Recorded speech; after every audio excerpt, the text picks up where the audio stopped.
Magandang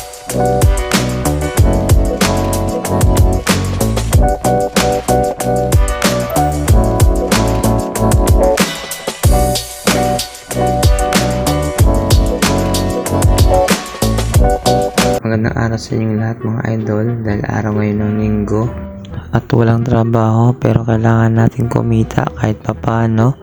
Homemade donut ang ibibida ko sa inyo.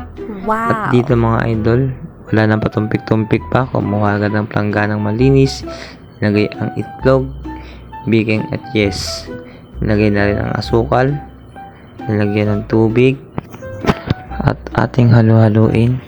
Make sure lang natin mga idol na matunaw yung asin at asukal. Napaglagay natin ng harina, hindi magbuo-buo. Dito mga idol, no, minikos-mikos na ni Inson yan, tinorde-tornado. At wag nga natin palang kalimutan mga idol, magugas muna tayo ng kamay para sa tinapay na ating hahainin, ang kumain ay hindi alanganin. Dito nga mga idol, no, make sure ko lang na pino na yung harina dyan, wala nang buo-buo.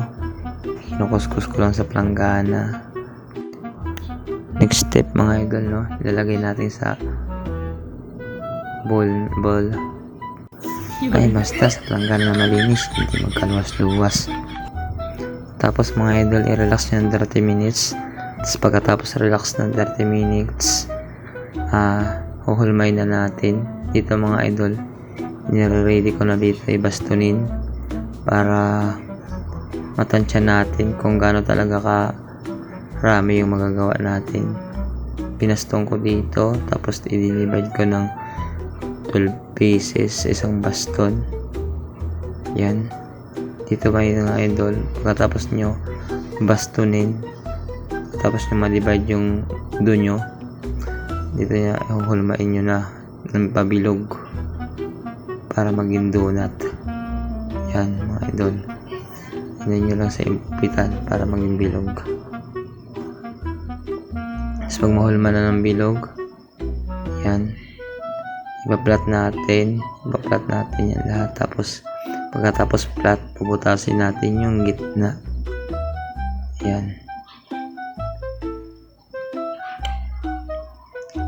Bali ganyan na yung kalalabasan niyan pag mabutos yung gitna. Ayan. Tapos yung mga kinuha nyo din sa gitna mga idol, pwede nyo na isama-sama, tapos gawing ganyan din. Ihulma nyo lang ulit ng ganyan. Tapos pag mabutasan nyo na lahat, papatubuin nyo muna or i-relax nyo ng 30 minutes ulit. Tapos saka nyo na pwede isalang sa mantika.